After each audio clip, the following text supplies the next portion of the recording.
End of the Warriors dynasty. What's really happening with Kerr, Curry, and the front office? Picture this.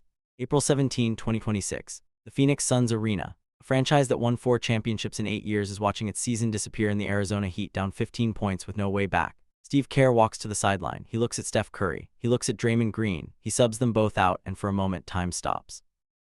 The two players who defined an era walk toward their coach, and what happens next gets caught on camera. An embrace. Words spoken quietly but picked up by the microphones nearby. I don't know what's gonna happen next, but I love you guys to death. That moment was not just emotional, it was historic. Because if you understand everything that had been building behind closed doors, the front office tension, the analytics war, the philosophical divide, the luxury tax math, and the political undertones, you realize that Hug was not just 3 men saying goodbye to a season. It was potentially 3 men saying goodbye to an era. And here on Hoop Action TV, we are 1,500 subscribers away from a milestone. If you have been watching real NBA breakdowns and you are not subscribed yet, now is the time.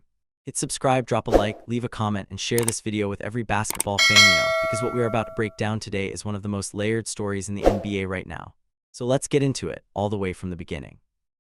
Before diving into what this situation actually means, the misinformation needs to be addressed directly, because the internet has been running wild with half-truths and outright fabrications about what is happening with the Golden State Warriors.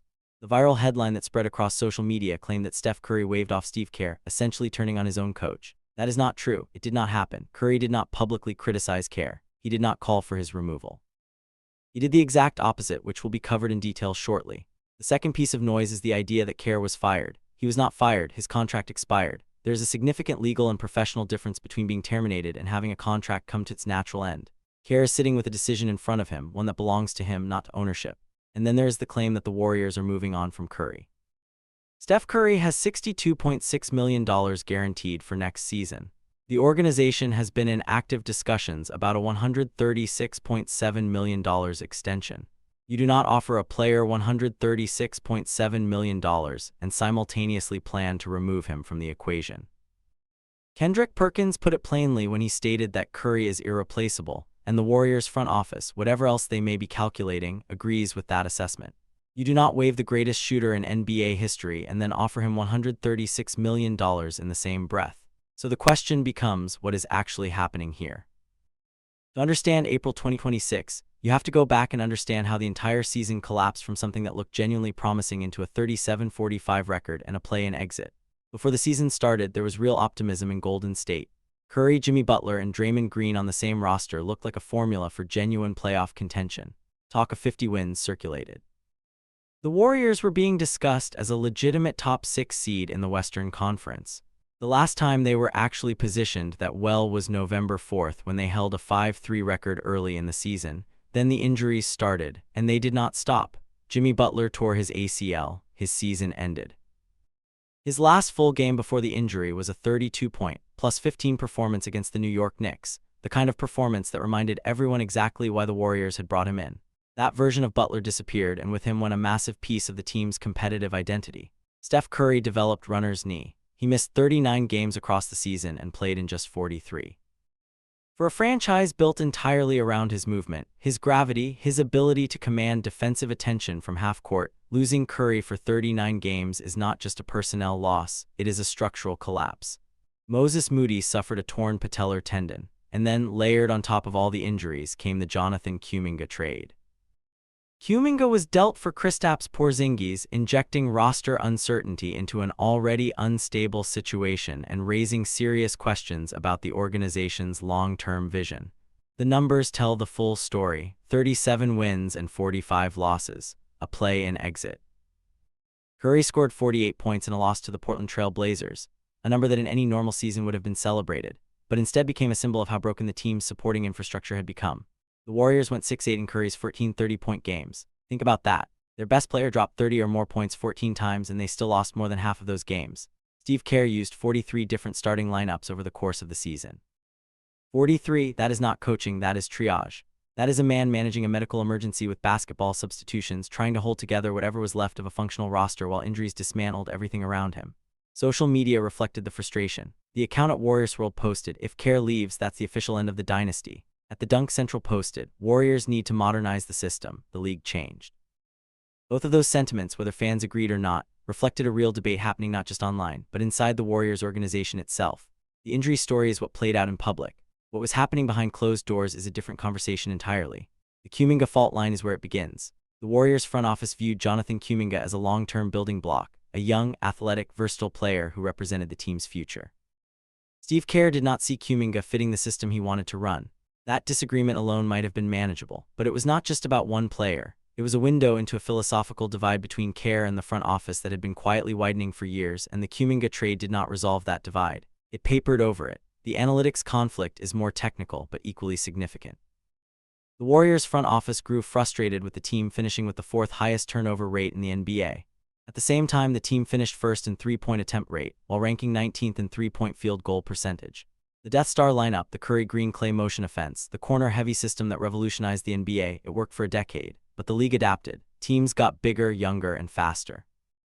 What was revolutionary in 2015 became predictable in 2026, and the front office wanted to see a structural response to that reality. The name that emerged from those internal discussions was Todd Golden, the head coach at the University of Florida, known for his analytics-friendly approach and modern offensive philosophy. The optics of that alone suggested that serious conversations were happening about the future direction of the franchise. Golden's public response was pointed. "I'm definitely coaching the Gators next season." Whether that was genuine or diplomatic, it immediately became an awkward moment in an already complicated situation. Then there is the political dimension. Steve Kerr is one of the most publicly outspoken coaches in professional sports on social and political issues. According to reporting from The Athletic, his social commentary created internal frustration within the organization. This is not a simple matter, and it is worth stating clearly. The reporting describes internal frustration, not a specific ultimatum tied to his views. But the context matters because it adds another layer to a relationship between a coach and a front office that was already under strain. The financial reality is brutal in its clarity. Kerr is the highest paid coach in the NBA at $17.5 million per year. The Warriors' luxury tax bill sat at approximately $68 million on top of a $28 million payroll. When a franchise is spending at that level and watching its season collapse, the mathematics of the situation become unavoidable. Someone at some point starts doing that math. The language coming from team sources described Joe Lacob wanting to see hunger from his coach, not nostalgia. The framing was deliberate. The front office was signaling, through carefully chosen words, that a farewell tour was not what they were looking for. If Kerr returned, they wanted a multi-year commitment, a coach who was fully invested in building something new, not one who was winding down a remarkable chapter. At Real GM captured the tension precisely. Steve Kerr's future with Warriors could come down to negotiating more than sentimentality. That is the most honest description of where things stood after the Suns' loss. And then Steph Curry did something that shifted the entire power dynamic of this situation. In his post-game comments following the season-ending loss, Curry was direct and public about his feelings toward his coach. "I want Coach to be happy. He knows how I feel about him." He praised what he described as the unprecedented run the team had put together under Kerr's leadership. He called Kerr fully capable of thinking outside the box. The quotes were picked up by NBA on ESPN and spread quickly across the basketball world.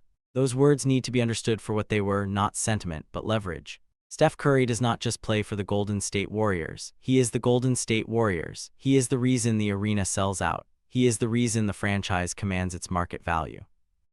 He is the reason the front office is in a position to offer a $136.7 million extension in the first place.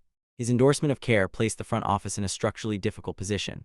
You cannot publicly force out the coach that your franchise cornerstone just publicly defended, not without consequences that would extend far beyond one coaching decision. Curry did not give a press conference answer. He drew a line in the sand. Draymond Green read the room in his own way. His post-game quote cut through all the diplomatic language. "I've never been so uncertain since early in my career. I think not, just because it just feels like that." Draymond's basketball instincts have rarely been wrong over the course of his career. He sensed the goodbye before any decision was made official, and he said so out loud. The locker room, for its part, was unanimous in a way that rarely happens in professional sports. Gui Santos said, "I want to be coached by him my whole career." D'Anthony Melton kept it simple. "I love Steve, I love Steve." Pat Spencer was direct. "I owe Steve everything." 3 different players, 3 different roles on the roster, 3 completely consistent messages. The locker room was unified. The front office was calculating. That gap between the emotional consensus of the people who play for Kerr and the financial and strategic deliberations of the people who sign the checks is the real story of the Golden State Warriors in 2026. So here's the question that nobody inside the Warriors organization wants to answer out loud. Kerr himself has been the most honest voice in the room throughout this entire process. He is not hidden behind corporate language or vague statements. These jobs all have an expiration date. Those were his words, not a reporter's interpretation, not a source's paraphrase, but his own direct acknowledgement that the moment he has been in since 2014 is not permanent. He was equally direct about what comes next for him personally. I'm definitely not going to coach somewhere else next year. That statement closes a specific door. If Kerr walks away from Golden State, he's walking away from coaching entirely. There is no lateral move, no sabbatical followed by return to another franchise. For him, the Warriors and coaching are inseparable. The most revealing window into his thinking came from a New Yorker profile. When asked about the difficulty of the decision, Kerr said, "What complicates it is we still have Steph and Draymond. I don't want to abandon those guys." That sentence contains everything: the loyalty, the tension, and the weight of a decision that affects far more than one man's career. According to Anthony Slater, who covers the Warriors closely, Steve Kerr has made no decision yet. The team isn't rushing him. The internal timeline, based on reporting from multiple sources, points toward the NBA Draft Combine in Chicago in the second week of May as the target window for clarity. That is when the Warriors want to know, one way or another, what direction they are heading. One source inside the organization told Clutch Points, "There is not one person within the organization who wants Kerr to walk away." That statement is notable, but it is also incomplete, because wanting someone to stay and creating the conditions that make them want to stay are not the same thing. And in this situation, those two realities appear to be in conflict. The domino effect of a Kerr departure is significant and documented. Draymond Green's $27.6 million player option becomes an immediate live grenade, a decision he would have to make in the context of a franchise that had just lost its architect. Al Horford's $6 million option becomes likely to walk. D'Anthony Melton enters free agency. Kristaps Porzingis hits the open market. The reported Kawhi Leonard pursuit becomes financially complicated at a time when the franchise needs clarity, not further uncertainty. What is being described is not a minor transition. It is a full organizational reset, the kind of rebuild that takes years, not months, and that would coincide with the final championship window of Steph Curry's career. That last point is the one that the league is discussing behind the scenes. The source compared Curry's current trajectory to the final years of Kobe Bryant's career with the Los Angeles Lakers. The Lakers missed the playoffs in each of Kobe's last 3 seasons. The parallel is uncomfortable, and nobody inside the Warriors building wants to say it publicly. But somebody already did. Steve Kerr finishes his time with the Warriors, however it ends, with a record of 604 wins and 353 losses. His playoff record stands at 104-48, a winning percentage of .684, the second best winning percentage in NBA playoff history among qualified coaches, trailing only Phil Jackson. 4 championships, 6 NBA Finals appearances. One of the most dominant coaching runs the sport has ever seen. And now, a man standing in the Arizona desert deciding whether he has anything left to give, or whether the weight of a collapsing roster, a fractured front office relationship, and the mathematics of luxury taxes have made the answer to that question unavoidable. Steph Curry is standing in the wreckage of a 37-45 season, publicly defending the coach who helped him become the greatest shooter the game has ever produced, knowing that his own career timeline is shortening with every passing season. Draymond Green is sensing the end before anyone has confirmed it, because he has always understood this team better than anyone who has written about it. And the people who write the checks are quietly planning the next chapter, regardless of what the locker room feels. The Warriors as we knew them are gone. The question is not whether this dynasty ends. It ended in Phoenix on April 17, 2026, when Steve Kerr looked at 2 of the greatest players he has ever coached and said the words that no amount of contract negotiation can undo.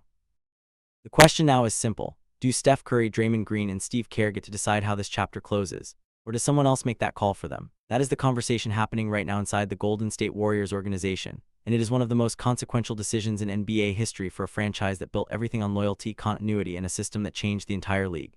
Drop your answer in the comments. Does Kerr come back? And if he does not, is this the beginning of the end for Curry and Golden State? This is exactly the kind of debate this video was built for, so make your case below. Share this with every Warriors fan and every basketball fan you know, because this story is still developing and Hoop Action TV will be here for every update. If you enjoy real NBA breakdowns like this, you will like what is coming next.